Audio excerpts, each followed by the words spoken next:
अंधकार में ही प्रकाश मिलता है।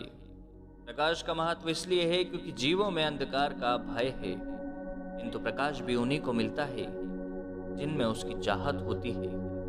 कक्षा में पहला स्थान उसी को मिलता है जिसे उसकी चाहत होती है, पर विरले ही होते हैं कुछ लोग जिन्हें बिना प्रयास के कुछ मिलता हो, किंतु इसके पीछे भी तो उनके पूर्व जन्मों का ही फल होता है। जीवन में किसी कार्य की निरंतरता कुशलता लाती है।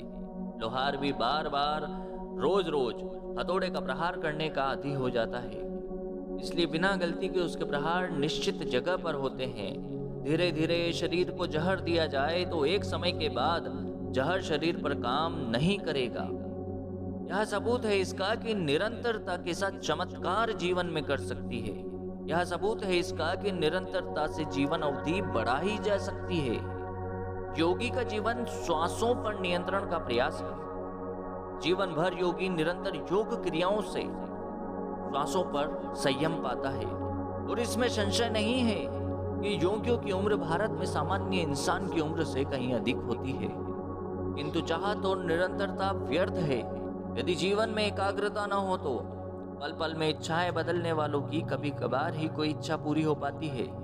जो इच्छा मन में घर बना ले, जिसमें जीवन बढ़ने लगे, यदि उस इच्छा को मन से निकाल दें तो जीवन ऐसा हो जाए जैसे आम तो हो पर उसमें कोई स्वाद न हो।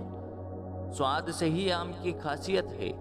यदि इच्छा इतनी महत्वपूर्ण न हो जाए कि जीवन की हर चीज उसके अनुरूप न होने लगे तो व्यर्थ है वो इच्छा, क्योंकि शायद ही फिर वो कभी पूरी हो पाएगी। एकाग्रता की कमी अभिशाप है। यदि सद्गुणों में व्यक्ति एकाग्र न हो तो पल में अच्छे और पल में ही बुरे काम होने लगेंगे। कोई एक स्थायी पहचान व्यक्ति बना नहीं पाएगा, तो फिर किस काम के ऐसे अच्छे कर्म जो बुरे कर्मों से ढक जाएं। एकाग्रता यदि सफलता की जमीन है तो चाहत और निरंतरता सीमेंट और रेत है। यदि जमीन नहीं होगी तो सीमेंट और रेत का क्या करोगे? कहाँ बनाओगे अपनी सफलता की इमारत? कैसे होगी इच्छाएं पूरी? स्वयं विचार कीजिएगा। जय श्री महाकाल।